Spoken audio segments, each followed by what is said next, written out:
Qin Chen sangat terkejut, kekuatan totem melonjak di tubuhnya, menekan Su Gerulong.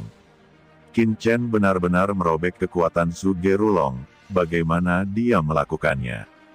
Gumam Ji Wuxu juga memandang Qin Chen dengan kaget, tentu saja kekuatan khusus keluarga Ji-nya yang diwarisi dari zaman kuno dapat membuatnya santai di hadapan Su Gerulong, tapi Qin Chen, seorang guru suci tahap akhir, bisa mengobrak-abrik pertahanan Su Gerulong, sungguh luar biasa. Qin Chen hampir membuat sejarah, mungkin rekor yang tidak bisa dipecahkan oleh siapapun selamanya. Pengadilan kematian, teriak Su Gerulong benar-benar marah, dan rambutnya berkibar seperti dewa atau iblis, seolah-olah raksasa kuno telah bangkit kembali, darahnya melonjak, dan udara bergetar. Kekuatan yang mengepul mengalir ke segala arah, di mana kekuatan mengalir deras, semua orang bola-balik, terhuyung-huyung di bawah kaki mereka, banyak orang bahkan duduk di tanah. Su Gerulong mendengus, memegang roda keberuntungan, bersinar dengan kilau takdir. Dia mampu memperbaiki rantai aturan takdir. Dengan tangan ini, jalan takdir yang tak berujung menjadi banjir sungai yang panjang, melilitnya, dan berubah menjadi 99 sungai, megah dan megah. Su Gerulong adalah yang mulia yang menekan dao surga, dan dao surga adalah perwujudan dari aturan. Aturan mewakili kehendak langit dan bumi. Banyak orang dengan basis kultivasi yang lebih rendah tidak dapat bernapas di bawah kekuatan ini, dan bahkan beberapa orang terbaring di tanah, dan mereka hanya dapat secara gila-gilaan mengaktifkan kekuatan aturan di tubuh mereka untuk melawan kekuatan tersebut. Ayo perang, kata Qin Chen tahu bahwa dia tidak bisa mundur. Dia menembak dengan panik dan keluar dengan kuat. Kali ini, dia sekali lagi mengerahkan kekuatan totem di tubuhnya, dan pola samar muncul di sekujur tubuhnya. Pola ini sangat kabur, tetapi begitu muncul, langit dan bumi berguncang, dan bahkan kekuatan Zun sepertinya ditekan. Su Gerulong menatap Qin Chen, samar-samar melihat beberapa petunjuk. Apa itu tadi? Pola yang samar dan aneh, mirip dengan kekuatan totem dari keberadaan mengerikan di lautan Suhai. Apakah itu kekuatan semacam itu? Pikir dia terkejut, keberadaan teror di lautan Suhai dengan mudah melenyapkan nenek moyang ras iblis. Tuan seperti itu telah melampaui ranah Zun, dan sekarang, kekuatan totem aneh ini muncul pada Qin Chen sebagai guru suci tahap akhir, jadi tentu saja dia terkejut. Kekuatan totem ini sangat rahasia. Su Gerulong mengandalkan kekuatan takdir untuk mengamati secara samar, dan tidak ada orang lain yang mengetahuinya. Qin Chen dan Su Gerulong bertarung bersama, cahaya pedang seperti pelangi, terus dipenggal. Su Gerulong menembak dan bertabrakan dengan Qin Chen. Dia merasakan kekuatan totem yang menakutkan, dan bahkan lebih terkejut. Kekuatan ini bisa menekan asal mula yang mulia di tubuhnya. Bagaimana cara melakukannya? Semakin kuat Qin Chen, semakin bersemangat Su Gerulong. Bocah ini adalah harta yang sangat besar yang dapat membawa keluarga Su Ge kembali ke puncak.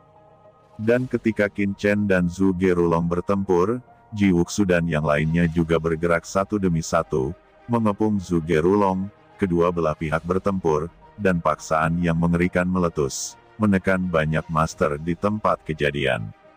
Mereka melangkah mundur, tidak dapat melihat niat pedang di hutan pedang. Kedua belah pihak bertarung dan terus bertarung. Meskipun Qin Chen dan rombongannya penuh sesak, mereka masih ditindas dan dipukuli oleh Su Gerulong. Tetapi ketika Qin Chen menunjukkan kekuatan totem, kedua belah pihak benar-benar memiliki postur yang seimbang, saling berhadapan, semua orang hanya bisa melihat kecemerlangan tak berujung berkedip di bawahnya, dan ada suara gemuruh yang terus-menerus. Seseorang ingin terbang ke udara dan melihat dari jarak dekat, tetapi menemukan bahwa mereka tidak dapat mengudara sama sekali. Karena ruang di seluruh dunia dipenuhi dengan tekanan mengerikan dari Su Gerulong dan Qin Chen yang bertarung satu sama lain, dan udara akan rusak parah. Di langit, Qin Chen melakukan yang terbaik. Namun, bahkan jika kekuatan totem didesak, Qin Chen hampir tidak bisa melindungi dirinya sendiri, dan tidak bisa membunuh seorang yang mulia. Qin Chen menghela nafas dalam hatinya, sekarang dia hanya berada di alam Saint Lord tahap akhir, hampir tidak mendekati puncak akhir Holy Lord. Jika dia benar-benar menerobos alam mulia setengah langkah, mungkin dia benar-benar dapat menekan seorang yang mulia. Ini mengejutkan banyak orang, tetapi Qin Chen masih merasa itu tidak cukup. Dalam pertarungan antara kedua belah pihak, Qin Chen melakukan gerakan panik, terkadang dengan cedera demi cedera, dan gaya permainannya sama sekali tidak masuk akal. Dia mengandalkan fisiknya yang menakutkan untuk melawan Su Gerulong. Su Gerulong juga mengerutkan kening, karena dia menyadari bahwa Qin Chen tidak dapat dibunuh dalam waktu singkat. Anak ini terlalu aneh. Kalau begitu, mari kita mulai dengan orang lain. Fikirnya menatap orang lain. Di antara mereka, Ji Wuxu sakit kepala, dan orang ini juga sosok yang merepotkan, yang membuatnya sulit, tetapi Yu Qiansu, Qing Qiuzi, dan Ji Ruyu membuat matanya cerah. Ini seharusnya wanita Qin Chen kan? Selama ketiga wanita ini ditangkap, Qin Chen akan kelabakan. Meskipun ketiga wanita ini juga sangat tidak normal, mereka jauh lebih lemah daripada Qin Chen. Dia mengulurkan tangan besarnya dan langsung menangkap dan memotret Ji Ruyu dan dua orang lainnya. Tidak baik, gumam Qin Chen terkejut saat melihat ini. Su Gerulong ini terlalu tercela. Jadi dia menatap Yu Qiansu dan yang lainnya. Ini benar-benar membuat geram di hatinya. Qin Chen dan Ji Wuxu sangat marah, dan mereka berusaha dengan panik untuk menghentikan Su Gerulong, tetapi Su Gerulong adalah Master Sun. Bahkan jika mereka bisa melukai Su Gerulong, pihak lain dapat mengabaikannya sepenuhnya. Hati Qin Chen tenggelam. Sekarang dia dalam posisi ini, tidak perlu menyembunyikannya lagi. Dia sangat kejam di dalam hatinya sehingga dia memutuskan untuk menempatkan Yu Qiansu dan yang lainnya ke cakram giok, lalu melarikan diri dari sini. Adapun apakah dia bisa melarikan diri, dia tidak tahu apakah dia bisa melarikan diri. Qin Chen bergegas ke Yu Qiansu dan dua lainnya, mengabaikan badai takdir di sekitarnya, dan tubuhnya dibombardir dengan darah yang menetes, tepat ketika dia akan mengirimkan Ji Ruyu dan yang lainnya ke dalam cakram giok. Kakek, akhirnya kita melewati formasi pedang. Tempat ini benar-benar tempat yang diberkati. Suara King Su Silan bergema. Qin Chen dan yang lainnya bahkan menoleh dan melihat seorang gadis yang akrab, yang menatapnya dengan penuh semangat. Tuan Guru, seru gadis itu, terbang menuju Qin Chen dengan penuh semangat. Silan, jawab Qin Chen terkejut. Kenapa dia ada di sini? Tatapan Qin Chen tertuju pada wanita muda lain di samping Silan, dan pria tua yang memancarkan kekuatan bijak yang menakutkan. Hati Qin Chen tergerak. Wajah Su Gerulong tiba-tiba berubah. King Su Guhua, katanya dengan mata menggigil, dan hatinya tenggelam, itu buruk. Hahaha, Zuge seperti anjing tua. Saya tidak berharap untuk melihat Anda lagi. Anda menggertak beberapa junior di sini, dan Anda tidak takut ditertawakan habis-habisan. Kata King Su Guhua, tetapi menatap Qin Chen dengan takjub. Apakah ini yang dibicarakan Master King Su Silan?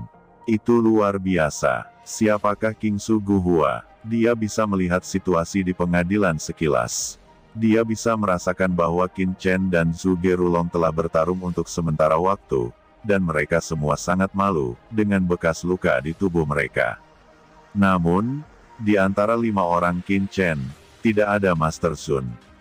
Tingkat kultivasi tertinggi hanya 2 Zun setengah langkah, dan ada 3 lainnya, yang semuanya adalah Master Suci tahap selanjutnya.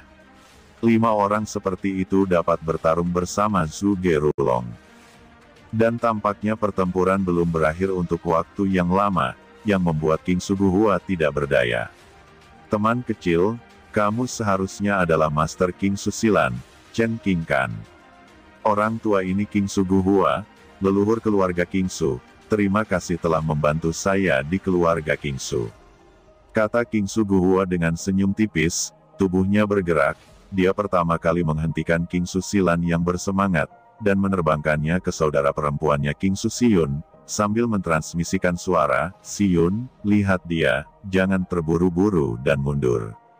Pada saat yang sama, sosok King Suguhua bergoyang, berjalan menuju medan perang selangkah demi selangkah, menumbuhkan teratai selangkah demi selangkah, dan pola dewa yang teratur bermekaran di bawah kakinya, seperti teratai yang mekar. Brengsek, wajah Zhuge-Rulong berubah, dan kekuatan takdir terputus dengan panik. Di tubuhnya, darah yang menakutkan menyembur keluar, dan nafas kehidupan berlalu. Dia benar-benar membakar hidupnya. Tiba-tiba, cahaya takdir yang tak berujung naik, melonjak dalam sekejap, dan dengan gila-gilaan melilit ke arah Qin Chen. Tubuh Qin Chen dihantam di tempat, dan darah beterbangan di atasnya, tetapi Qin Chen menghela nafas lega, karena Zhuge-Rulong menyerah pada Jiruyu dan yang lainnya, malah menargetkan dirinya lagi. King Suguhua masih terkekeh, tapi saat ini warnanya berubah. Zhuge-Rulong membakar hidupnya. Apakah orang ini gila? King Suguhua dan Zhuge-Rulong keduanya adalah praktisi veteran bertahun-tahun yang lalu, dan mereka mengetahui status satu sama lain dengan sangat baik. Meskipun mereka Zun dan berumur panjang, mereka telah memasuki masa pembusukan setelah bertahun-tahun tanpa akhir. Pada akhirnya, masa hidup tidak cukup lama. Setiap tetes esensi dan darah mereka, setiap masa hidup sangatlah penting. Jika mereka mengkonsumsi lebih banyak energi, mereka mungkin jatuh sebelum orang lain. Dapat dikatakan bahwa setiap detik umur mereka sangat berharga. Tapi sekarang, Zhuge-Rulong rela membakar umurnya untuk menangkap Qin Chen. Ini jelas berarti bahwa dalam pikiran Zhuge-Rulong, Tuan Chenxing ini, jelas merupakan orang yang lebih penting daripada hidupnya. Hampir pada saat Zhuge-Rulong menembak, King Suguhua juga bergerak.